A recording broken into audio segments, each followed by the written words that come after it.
Listen up, hockey fans. You're in the right place. A no-holds-barred debate between two hockey fans. Stay up to date with current NHL news, even the controversial. Welcome to The Debate Hockey Podcast with your hosts, Brad Burud and Blake Friars. Good evening and welcome to The Debate Hockey Podcast. As we roll into November, it's November 1st. We are talking hockey again tonight. Blake Friars joins me, Brad Burud, for another hour of...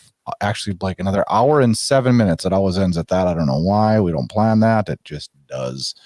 A hockey talk, and we got a lot of things to talk about as we wrap summer up and head in to winter. It was cold today, Blake. We got a little bit of snow today.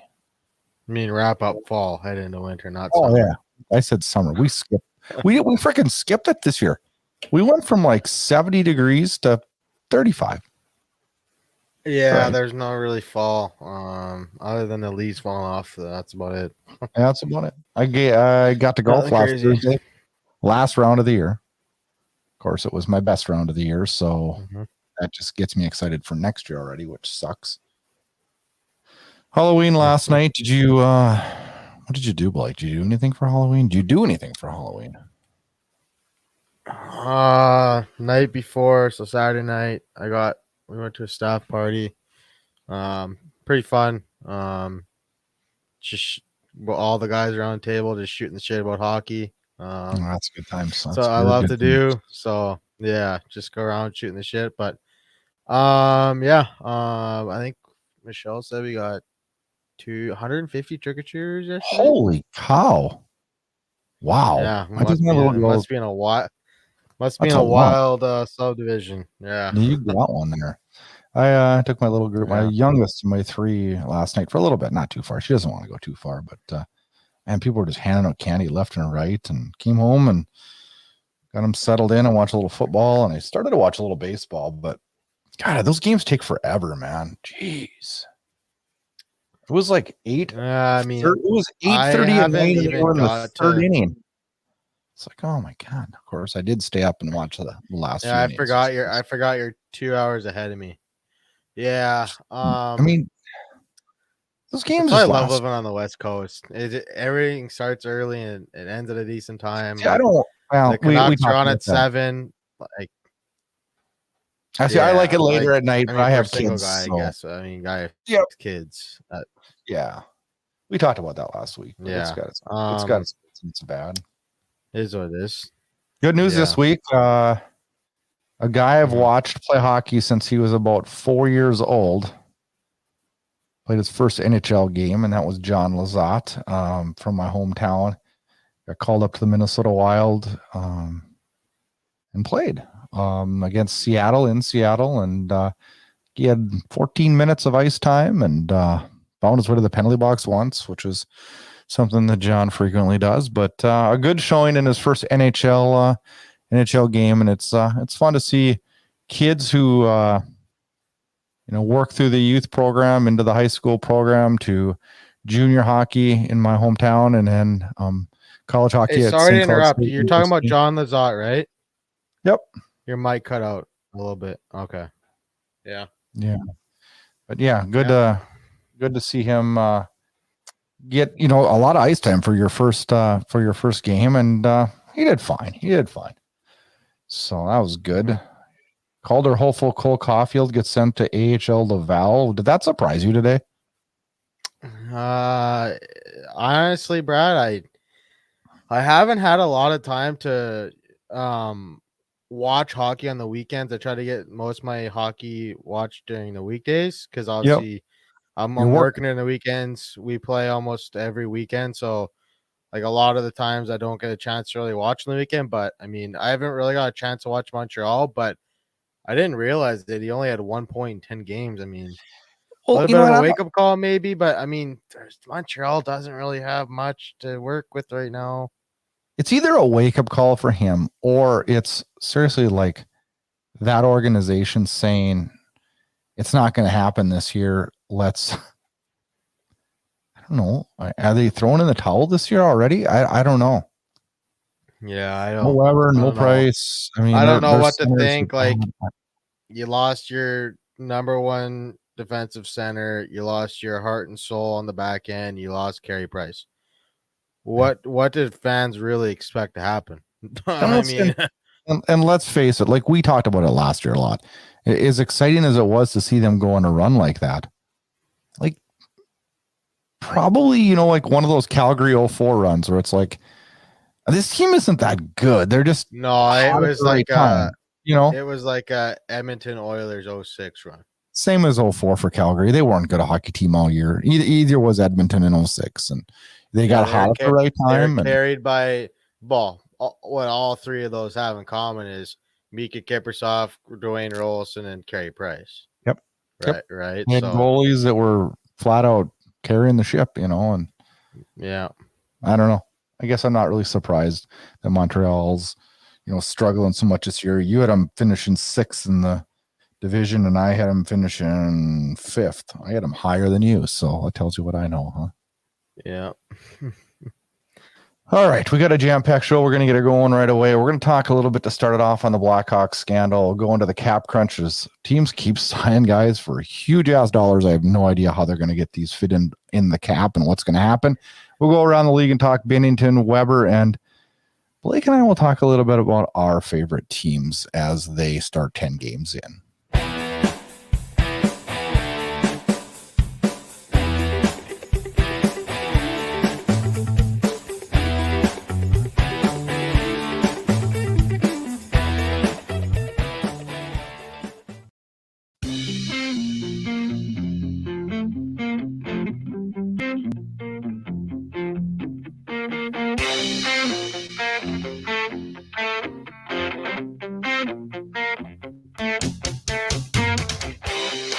All right, Blake.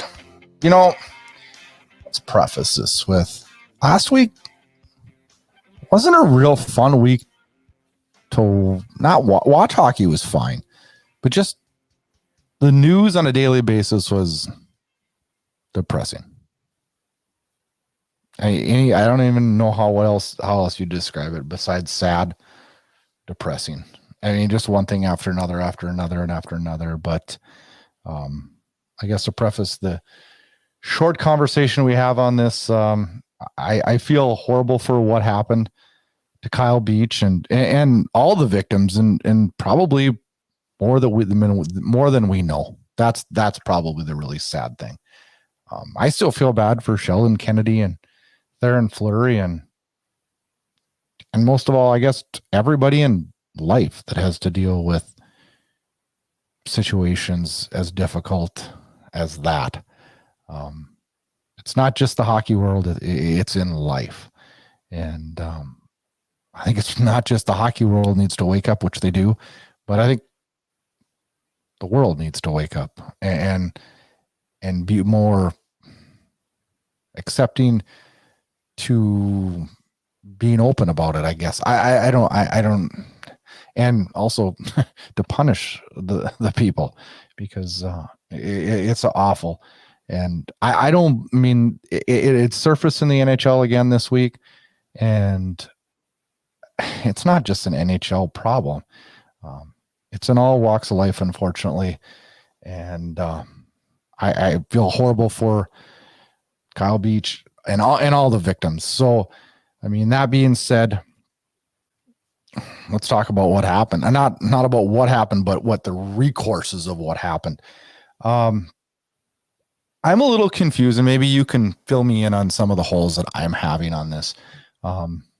There's been, I had heard of an investigation a while back. Did you?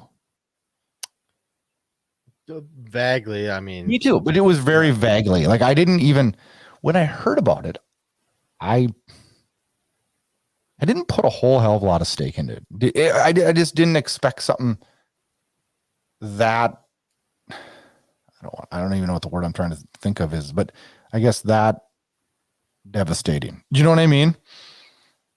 I'm a little confused why, if there was an investigation, it took 10 years or 11 years to come out. That's confusing to me.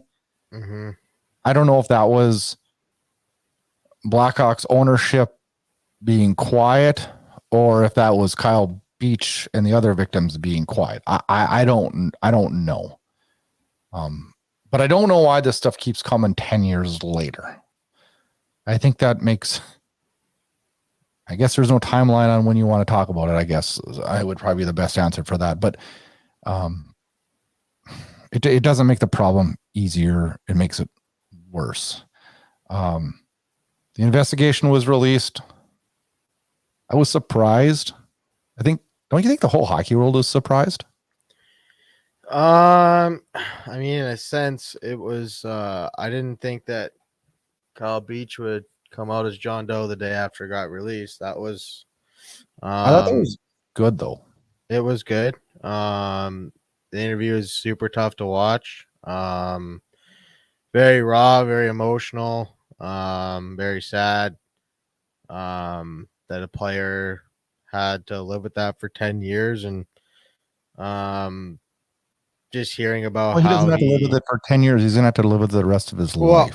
Yeah, but I'm saying, like, he just came public like just now, so he had to live with that for 10 years without the public knowing. So like I said, it's sad. It's I don't really know what to say about it because I don't really know all the information.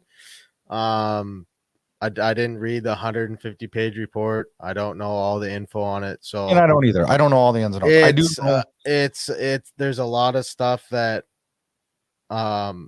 is crazy to think went on in a NHL management, and you would think that one of the best leagues in the world, something like that wouldn't happen. But it just goes to show you that people will do whatever it takes to win, and sometimes people take it a little too far. I don't know. I don't look at it as that. I don't. I look at it as what happened.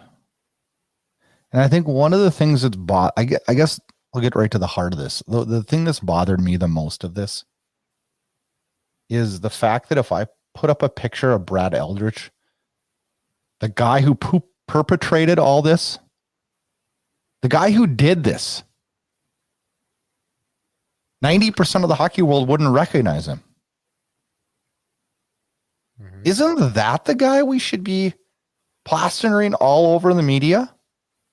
Isn't that the guy we should be going after? And I'm not saying that these other people are innocent. I'm not at all saying that. But aren't we focusing our anger?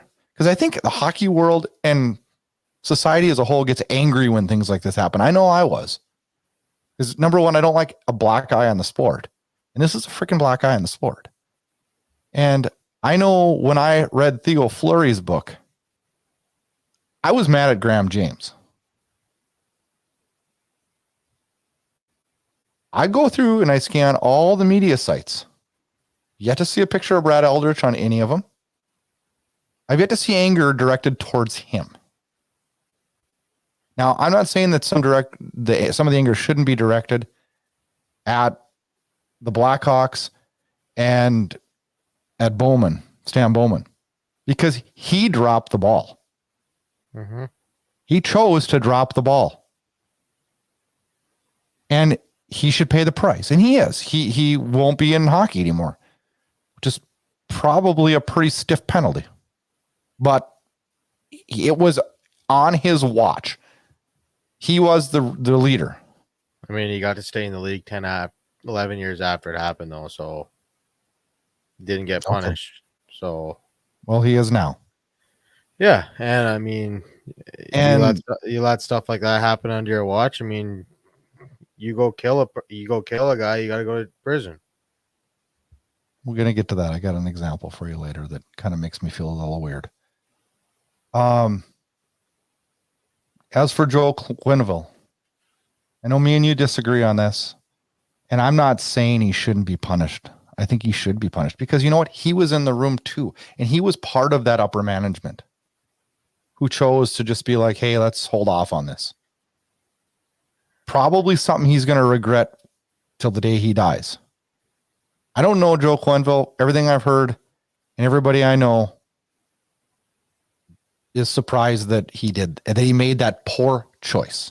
Well, Joe Quenneville is a legend in Chicago too, and I mean, him doing this might ruin his whole legacy.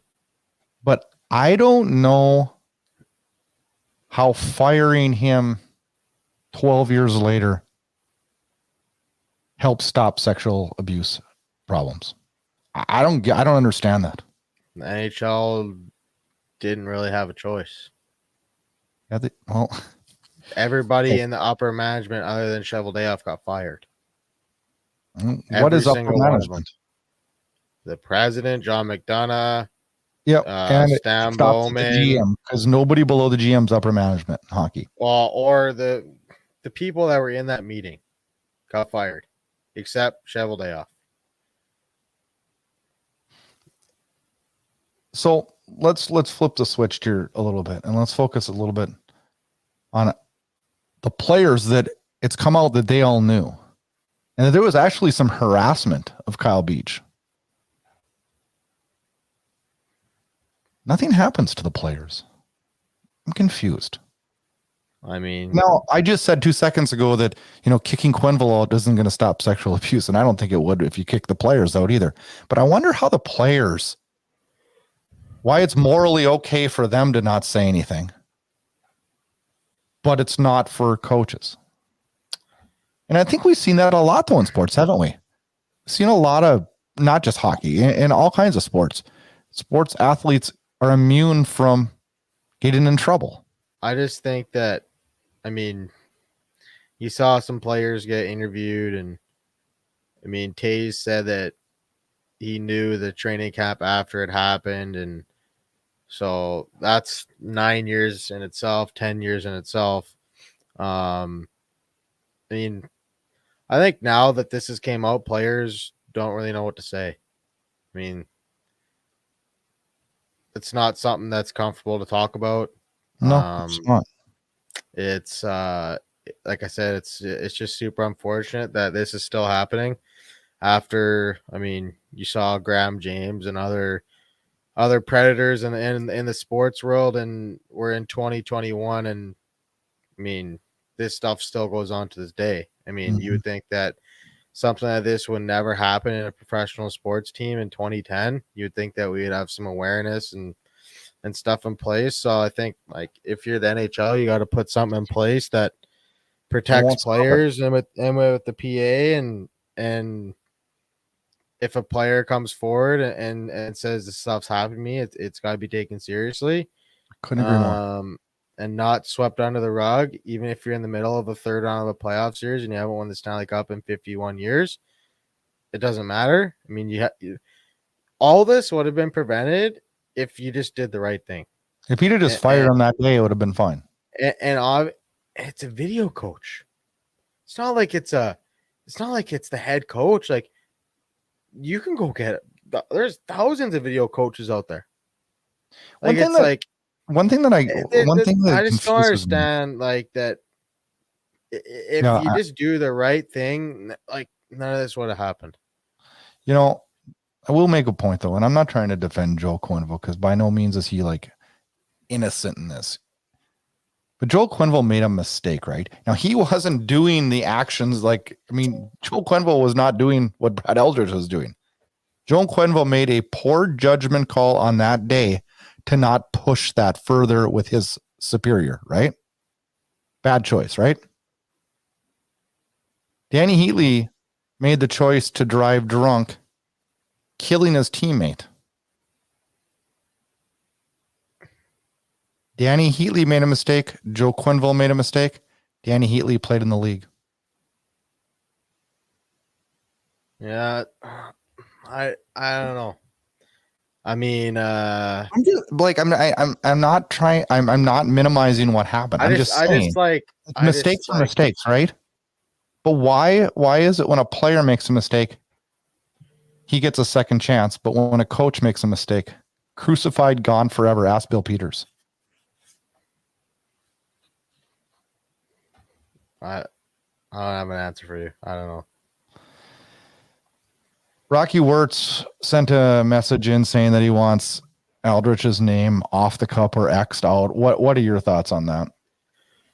Yeah, I mean, does Stan Bowman get his name off? Does Quenneville get his name off? Like, I think if it was my choice, if I was in the charge of the Hockey Hall of Fame, I would say that we're going to X his name or remove his name. I don't know which one I feel like on that. But everybody else stays because they didn't do the act. Covered it up, though. Big time difference. I never seen anybody go to jail for... Two wrongs don't make it right, though. You're both in the wrong. Oh, Blake, a little bit different. Yeah, sure. I just covering threw that, up. Covering up is just as bad. I threw it out to you today. So if you and your buddy are out drinking at the bar on Saturday night, and your buddy says, "I'm leaving," and he's hammered, and you say, "No, don't leave," and he leaves, and you don't call the cops, and he gets into an accident, should you get charged? It's his choice. Well, there you go. It was Stan Bowman's choice to make the call, not Joe Quenneville's. I mean, Blake, I'm serious. Okay. There's a lot of difference between making a poor judgment call and being a sexual predator. Okay, well, the thing is, the coach knows the players more than anybody. He does, and that's the bottom line. Yeah. So you're it's a general manager's call to take that to the league further. All right. I'm just saying that, like, it's the same thing. It's the same thing. And we're living in a culture now where it's just fire him. It doesn't, firing people doesn't make the problem go away. Let's figure out why that we have people that are sexual predators in our world and in our game, and handle them with severe consequences. I just don't understand. I guess this whole thing that's frustrated me the most is I don't understand why nobody's talking about the guy that frickin' did it. He's like, he's in jail. He's getting off scot-free. The guy should be in jail for the rest of his life and should be crucified in the media. And he's not. We're crucifying everybody around him. That we're also in the wrong, but not into the wrong to the level of him. It just, to me, doesn't make sense. And now we're going to have part 2 of this because now Bill Guerin's being accused of sexual assault allegations. That was a long time ago, was it not? Just came out again today that the U.S. Olympic team, he has not been acquitted of it. He has not been cleared, and they're not letting him be GM right now because of it. Didn't see that. Until it gets cleared up or whatever. But it's just too bad. I wish the guy that actually did this was the guy that was getting crucified. And I kind of wish maybe the players were held a little bit more accountable, because as much as I love the players and that's who we share for. Okay, I'll give you an example. Yep. Houston Astros cheating scandal. Yep. A lot of those players should have been in trouble too. What players got suspended? 0. I know. That's what I'm saying. It's not right. All the time. I don't. Why though? I was talking to one of my buddies about it today, and he's like, well, the only way a player gets in trouble is if it's on video. Like if he's beating his wife in the elevator, if it's on video. If it's not on video, you're freaking good to go. And you know what? Joe Quenneville was wrong. Stan Bowman was wrong. All the players on the team that they knew about it were wrong. The list goes on and on and on. The equipment manager, everybody. I mean, everybody has blood on their hands on this. That's my part. All right. Enough of the negative. Let's get on to the. So I don't know if this is a good conversation either. We're going to talk about how teams are going to get themselves out of cap crunch, because Morgan Rielly signs 8 years, $7.5 million with the Leafs.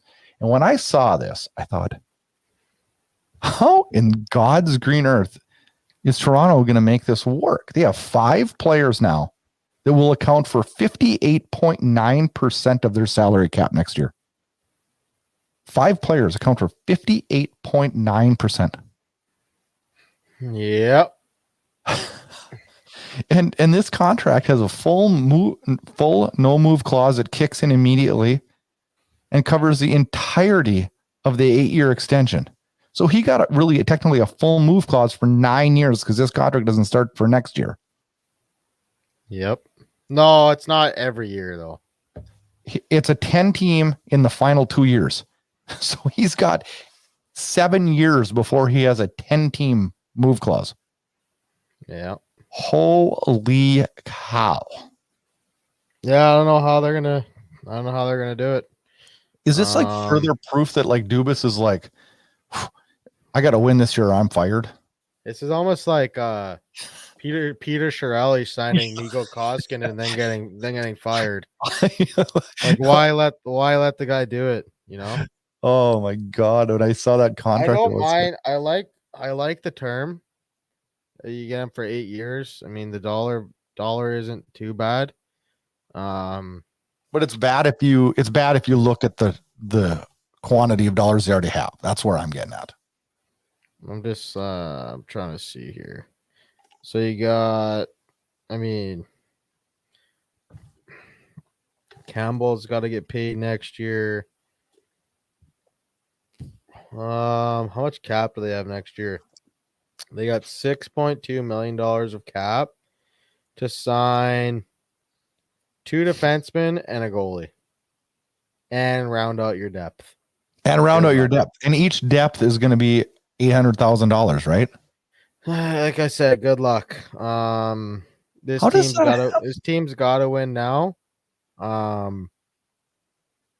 don't know, man. It's gonna be really interesting. You know, they were talking today about how Vegas is making a big push for Eichel. And I was sitting here looking, I'm like, okay, Vegas has no cap space right now, and they have 5.7 million on LTIR. And I'm like, no, more now. Well, when they will have more, yeah, they will have more. Carlson's about to go on there too. I'm thinking like, okay, so then they're going to trade for Jack Eichel. Like, how is that even possible? And I heard they were talking about having Arizona eat some of them, but what would they have to give to have Arizona? Evgeny Dadonov would probably go back in the deal. No, I know. Maybe a but Rielly how many number one picks are you going to have for Arizona to take on money? Arizona doesn't want money at all right now. No, they'll probably take a couple mid-round picks to eat a couple $1 million.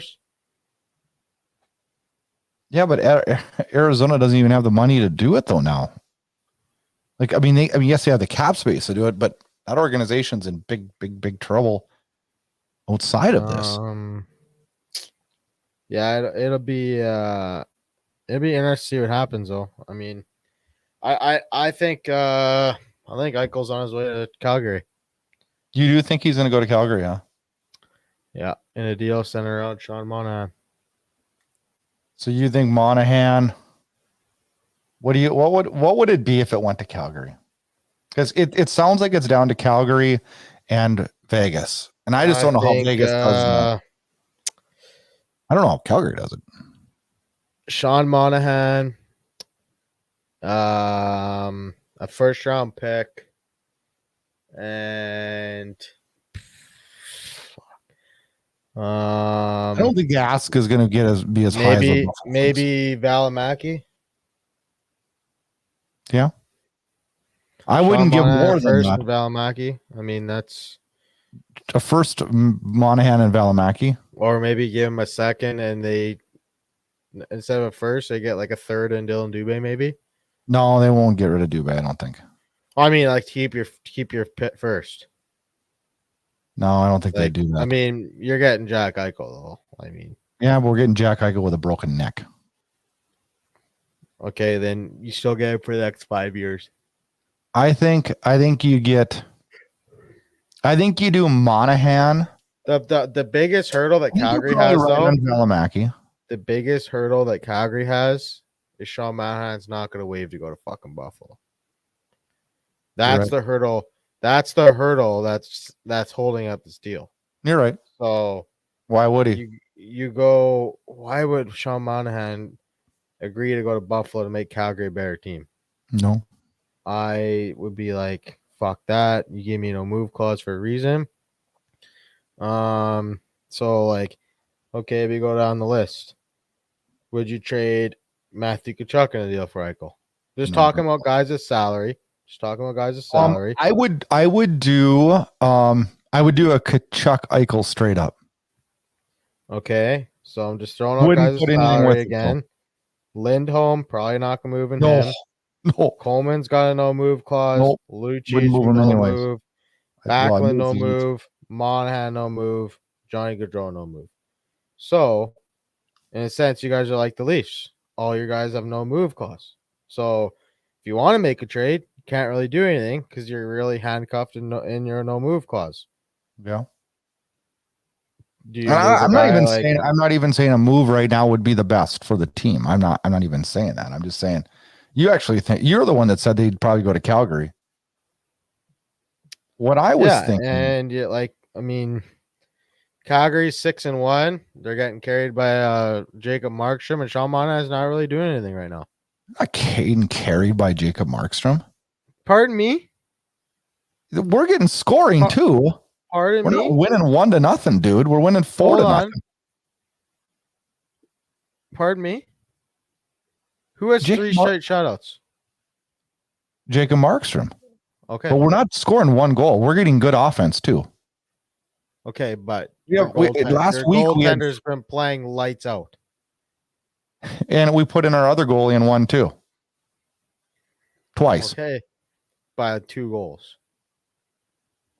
Blake, we had 2 guys. I think right now we have 2 guys in the top 10 in scoring. That's great. Great. Well, we're going to get to that conversation here in a little bit. Jacob Markstrom is playing out of his damn mind right now. He's a 1.33 goals against average. He's playing like he's paid. Well, he's not hurt like last year.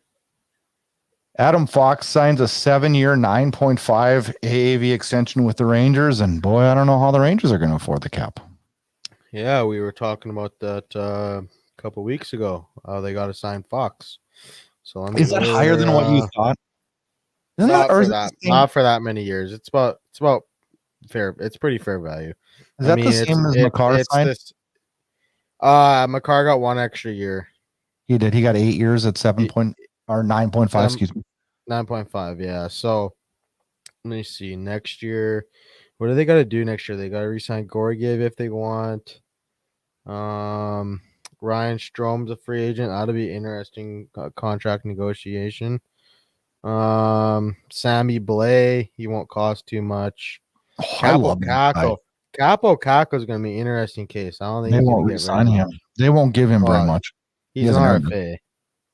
Alexi Lafreniere, a couple years left. They don't got to do much, but they don't got much wiggle room either. They got I guess they got 10.6 of cap. So that goes quick. All right.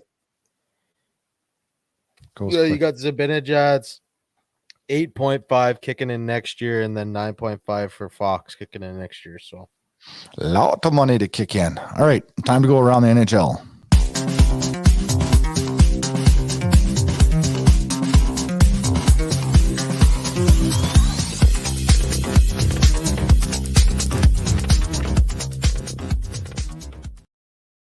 All right, 2 things to talk about. Not as much to talk around the NHL this week because it seemed like everything focused around the Blackhawks this week and all the news. But did you see Binnington go crazy and swing a stick at Kadri? Yeah, guys are crazy. That guy's crazy. He's a psychopath. What is going on? Is it that he's so overly stressed to keep up his play that when he won his cup, or what? This guy he goes crazy out there. I don't know. It's very interesting. Goalies are weird. I was a goalie. Weirdos, but do you remember ever swinging your stick though? And I like a little fire in a goalie, but this guy's there's a couple times I'm really not too proud of what I did with my stick sometimes in that, but players have it coming though, don't they? Especially a guy like Kadri, dirty. Hey, maybe it wouldn't be a bad thing if you got one in the teeth. I don't know. Maybe it'd change him a little bit, huh? I don't know. It just kind of caught me off guard. I watched it and I was like, what is going on here? This guy's just losing his mind. Kemper wanted to go, though. He was at the red line waiting. I know.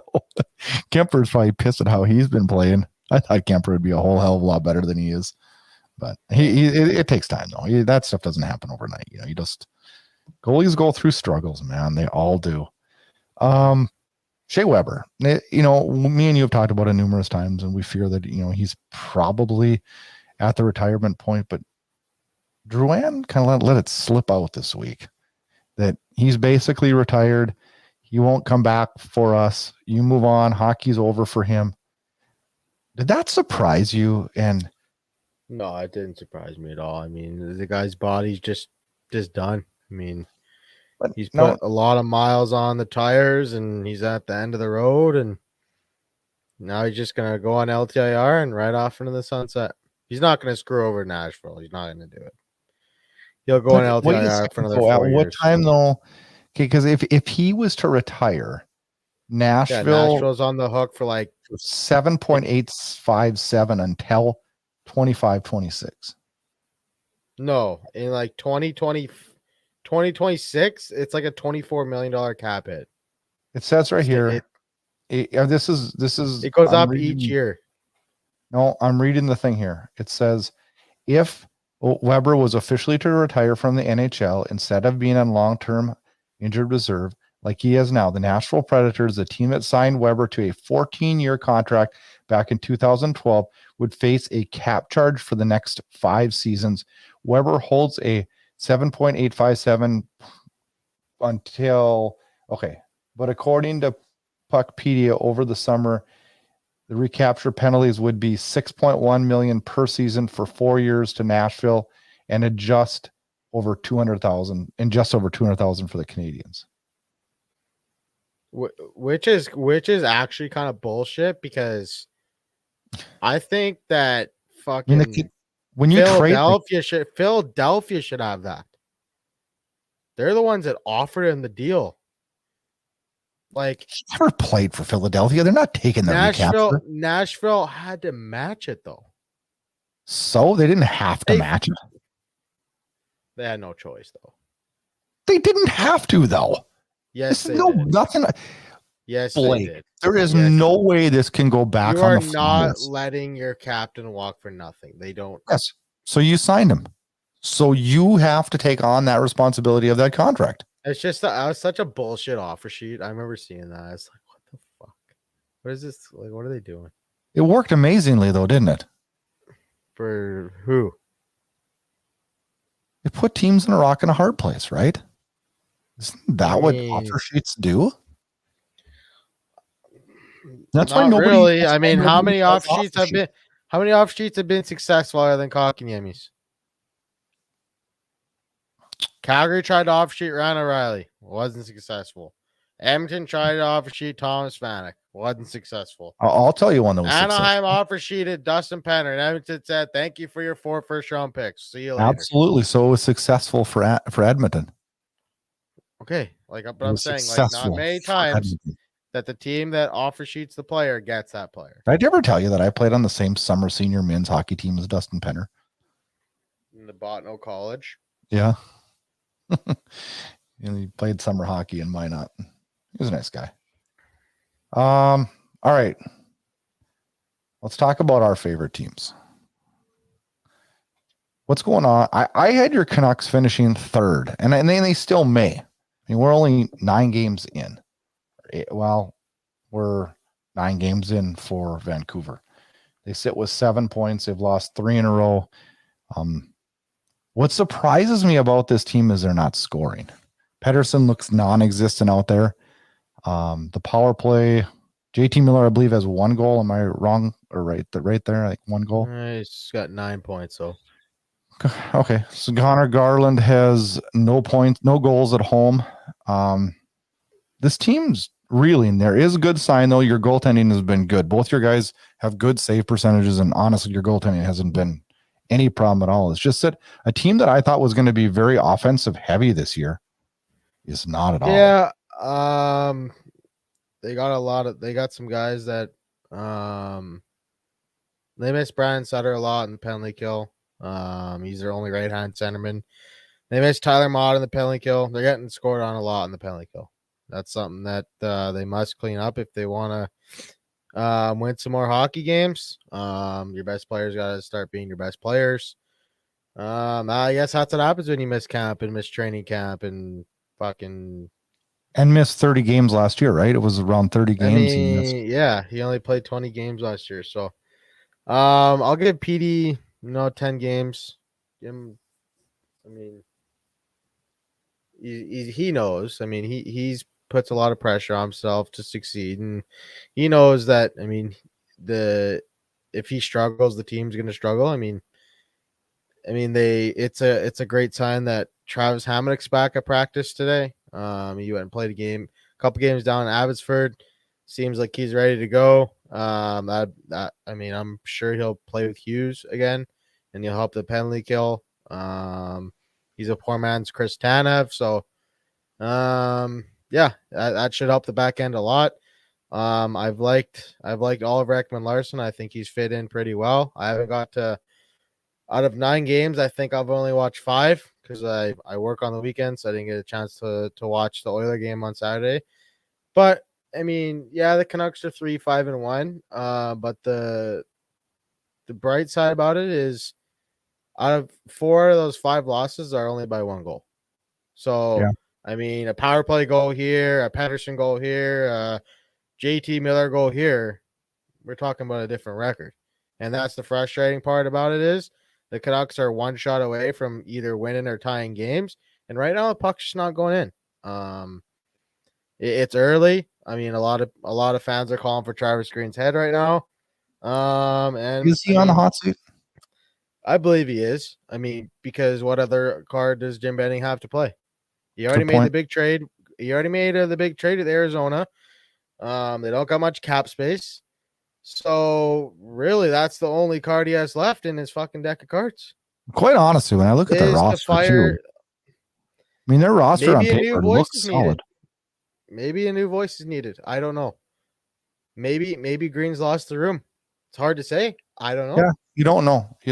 I feel like it could be solved better. I feel like it could be solved without that. I don't know why I say that. The Canucks could go out tomorrow against the Rangers and score 6 goals. Pettersson has 3 points, and we're talking about a completely different thing. Well, let's take a look at this. Okay, I looked 1 week ago, right?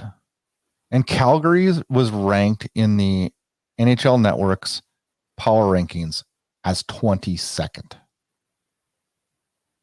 1 week ago. Yeah. And last week in their power rankings, when it came out on Sunday, they were ranked 3rd. Well, yeah, they're 6-1, of course. Well, I know, but seriously, like either they didn't know what they were talking about 2 weeks ago, or they don't know what they're talking about this week. That's how much things can change in 1 week, though. Like, you look at the analytics, Vancouver's the worst 5-on-5 team in the league, and yeah, of course, your fucking star players aren't scoring goals. Of course, your offense is gonna be bad 5-on-5 when you don't score goals. That's pretty common sense to me. I mean, yeah. Well, I'm just saying how quickly I think they're gonna turn around. Tough schedule coming up though, so we'll see. I think they got Colorado a couple times within the next week. Rangers. We'll be interested to see what happens. As for the other team, Calgary, the team we thought would have a trouble scoring, has found a way to score on a nightly basis, and they're getting production from, lots of guys. As Mangiapane's got 7, Lindholm's got 7, Gaudreau's got 2 goals and 9 assists, I believe, and he's been very, very good. And you got guys like Tyler Pitlick and Blake Coleman who have yet to be on the ice when they've allowed a goal. It's crazy the quick change that we've seen, and you're getting probably the most elite goaltending Jacob Markstrom's ever put out in the National Hockey League. And when that happens, you're going to run off a 5-game road trip like Calgary did and vault themselves back up into first place and get talked about in a positive way, because it's scary. Like literally 7 days ago, this team was just another team, and now everybody thinks they're the hottest team in the world. Now, I'm not quite. I need a little bit bigger sample size to say that. I think this team has put themselves in a very, very good position. Because I think when you start out good, it's easier to maintain it than start out bad and try to have to get back into it. I think it's harder to get back into races. But this team's been really, really good. I mean, they've outscored their opponents 29-15 and 5-1 on the road. And yeah, all things look really, really good in Calgary. Yeah. I liked, I thought they had an okay off season. I mean, but a lot of Unanswered questions. A lot of them getting better was in-house. I mean, Jacob Markstrom, is he going to bounce back and be the guy that he was signed to be? What kind of impact can a guy like Milan Lucic have this year? He's been pretty good. Can Mangiapane take the next step? We've already seen him. He has 7 goals to start the season. Can Lindholm take another step? He's already shown that he can. What are we going to get in Johnny Gaudreau's contract year? What are we going to get from Sean Monahan? What can Blake Coleman give us as a top 6 guy? I mean, there's a lot of question marks, and right now they're answering those questions, and it'll be interesting to see if they can keep it going, because I mean, right now they're the fun hockey team to watch. They're a fun hockey team to watch, and I mean, I know one positive is, I mean, you even got guys like Tkachuk and Monahan that aren't producing. So guys like Mangiapane and Lindholm are not going to be able to continue at this pace. So you just hope that when they start to tail off a little bit, maybe Tkachuk finds his game at that point and can carry this team. But who does Mangiapane play with? Mangiapane is on a line right now. It's being centered by Dylan Dubé. It's Mangiapane, Dubé, and I'm trying to blank. No. What am I doing? I'm drawing a blank. I got Gaudreau, Lindholm, Gaudreau, and Tkachuk on the first line. There's Backlund, Pitlick, and Coleman on the second line. Dubé, Mangiapane, and Ritchie on the third. And on the fourth, it's Monahan, Lucic, and Lewis. And there's been product. I mean, Lucic has got a couple. Monahan scored the game winner the other night, but Monahan's been pretty much non-existent. 3 points in 8 games. Yeah, he's never non-existent. He's playing fourth line, and then you got guys like, Gaudreau's been really, really good with the puck this year and has set up Lindholm quite a bit, and it's just Mangiapane has 0 assists, so is that a little concerning? Mangiapane is not going to continue at this rate. I mean, 7 goals in 8 games. It's hard to you're keep not up. Keep that pace. I mean, if he can get 30 this year, is that not a win? No, he's not scoring 30. Come on. He's at 7, Blake. Yeah, and didn't 3 of them come in 1 game? 2. Didn't he have a hat? No, he hasn't had a hat. He had 4 goals in 2 games, though. That's what I'm trying to say. Yeah. 4 of his goals came in 2 games. So we'll see. It's something to keep an eye on for sure. I mean, when you're getting production like that, and look at how he was at the World Championships last year. He was the MVP. I mean, he's been really good. Now, I'm trying to calm the hype in Calgary, because it's everybody. They went from this team's not making the playoffs, this team's winning the Stanley Cup, and you know how markets get like that, and it's just fun to have. Toronto wins 1 game against Chicago in overtime, and Prade's back on. It's back on. Yeah, it's funny how you're only as good as your last 60 minutes, right? Yep. All right, time for 3 questions.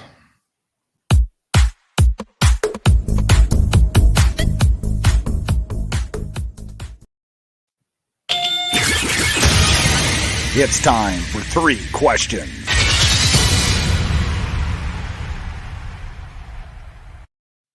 All right, my favorite part of the show is it's my turn this week to fire 3 questions at Blake. And I think I got some decent questions this week. I don't know. We'll find out. Question number 1. What team, good or bad, has been the biggest surprise for you this year? It's got to be the Buffalo Sabres. Yeah. Craig Anderson is playing like it's 2010. It's kind of fun to watch him. He's a good story. He's been so good. I went and picked him up in my fantasy league. Did you really? So riding the hot hand right now. It sucks that I have to go down to the waiver wire that bad to get a goalie. But Who did you have? I didn't really like a lot of the goalies in early in my draft, so I was like, I'm not gonna go take like a Darcy Kemper in the second round. I'm not gonna do that. I don't blame you. So I ended up with Aiden Hill and Anton Hudobin. So right now I picked up Drieger off waivers, who's on the IR right now. So and I got Craig Anderson. So it's tough sledding for the old goalies, but it's a tough sled for you right now. But I'm 2-1 right now in my fantasy, so I'm doing all right. You're treading water with that goal. But I would say Buffalo. I'd say Buffalo. I wouldn't disagree with you on that one. I would have to say Calgary too is one of them up there because I did not see this coming at all, and that's coming from Montreal. Doesn't surprise me that they're this bad. No, doesn't surprise me. Toronto doesn't surprise me. We talked about that. San Jose is one that's kind of, and even though they're stumbling though now, but, yeah, they're coming crashing down to earth. Yeah, but Buffalo seems to be treading water very, very well. All right, question number 2. What are the 3 NHL websites you find yourself looking at the most? Hockey reference. I'm on that a lot, looking at like comparing players, and so like baseball reference, same thing for baseball. And obviously NHL.com. Honestly, I just use Twitter though. Yeah. Like Twitter for all my hockey news, I just go on Twitter. Me too. If there's something I look up, I just type in the name. See what happens. See what pops up. There's 2 websites that I frequent like almost daily. Oh, I'm Cap Friendly too. Friendly. I knew you were going to say that. Yeah. I'm on Cap Friendly every day. And go to Puckpedia. That's a good site too. Okay. Puckpedia. It's good. Question number 3. What is one thing that you want to learn more about when it comes to hockey?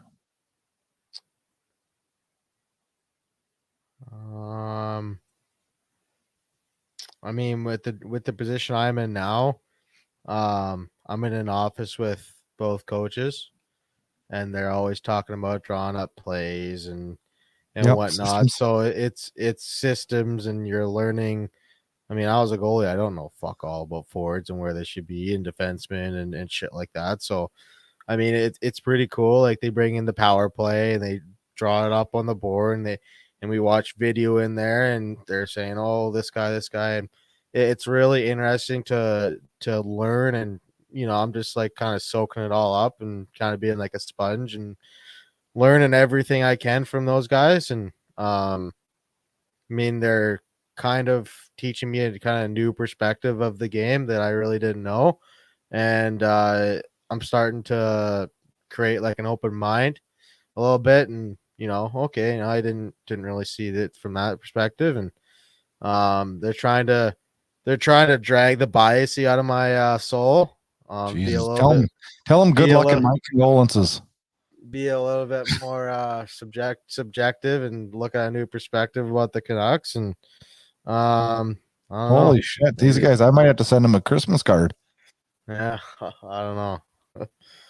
But yeah, just like learning as much I can, because I mean, there's so much stats and shit in hockey and stuff that you can learn. And like I said, there's so many different ways that you can watch a hockey game. And it's been good. One thing I would like to learn more about, and it's not that I'm like oblivious to it, I just don't feel like I know it very well, and that's analytics. I need to figure out a way to. I need a dummies manual on analytics. No, I'm still way more of an eye test. I'm still more of an eye test guy, but I've got to learn a little bit about it though. A little bit. I do not care about Corsi and goals per 60 and like fuck. It's crazy. I know.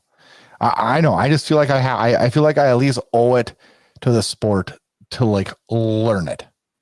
Yeah, I probably will never agree with it, but I feel like I need to learn it. Listener question comes from Megan Trexon from Boston, Massachusetts. And she writes, in light of the recent Chicago Blackhawks scandal, does this give warning to the NHL needs new leadership, and should Bettman go after this controversy? I don't know how to answer that question. I was the same way, and you know, I sat and looked. I'm like, why would Bettman go? Like, he had nothing to do with this. He didn't even know. I don't know. Do you think he did? I don't know. I don't know all the facts. You think he might have known though, huh? I think he might have known. Yeah. I think it's okay to have an opinion on that. I mean, I hope he didn't. I just look at it this way, if Kyle Beach says that he had many encounters with Donald Fear in the NHLPA, Oh, I think Donald Fear's new for sure. don't you think that Donald Fear and the NHLPA be in contact with the NHL about that? I would hope they were. Like, You know if what, you're though? not, Like, you're not doing your job. But didn't Donald Fear like let down Kyle Beach more than anybody? Oh yeah, 100%. As much as Stan Bowman, really. I mean, because I look at it as, you know, that's the representative the players go to. They go to their, you know, their general manager and the NHLPA, and if and Fear, your agent, I guess, and your agent too. But all three of those guys really let him down. Yeah, Let him down. And I pray Bettman didn't know. I pray he didn't. Be a terrible look if you did. Did God, you see the press conference today? I did. You know what? There was a lot of like kickback and negativity about that. What was your thoughts? It's very interesting how they tried to dodge Rick Westwood's question 3 times. Which one? Fill me in. Well, I mean, they went to Darren Dreger 3 times before they went to Rick Westwood. You didn't catch that? I did, but I didn't know little there was sus. They only went to everybody once. They went to Darren Dreger 3 times. Not a little sus. Well, no, because they couldn't figure his freaking mic out. See, I didn't think that. But maybe no. I don't. Fill me in. Do you think there's more to that? I don't know. Maybe the NHL didn't like how hard Rick Westwood went after getting this story out. I don't know. No, I mean there might be truth to that, Blake. I'm not sure. I don't know. Yeah, that could be.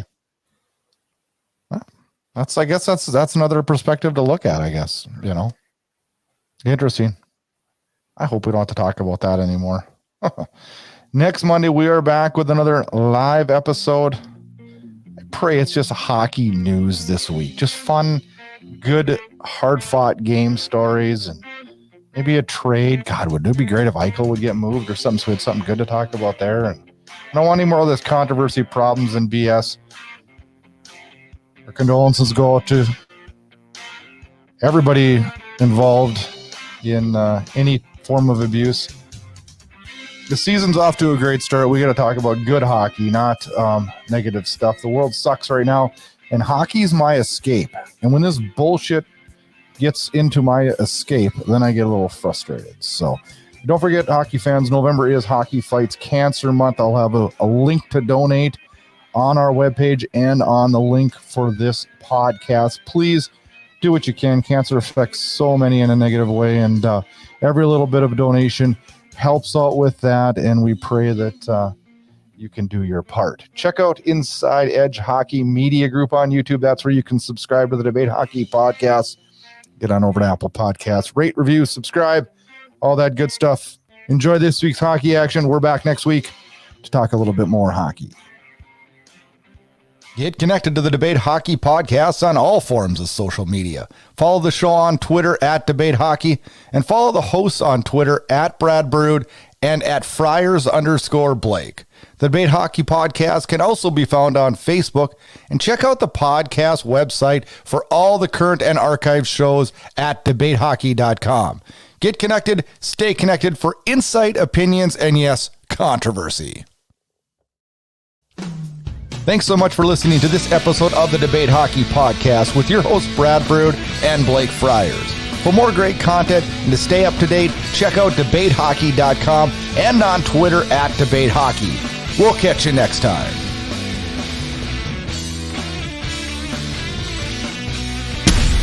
This episode of the Debate Hockey Podcast was copyrighted and produced by the Inside Edge Hockey Media Group.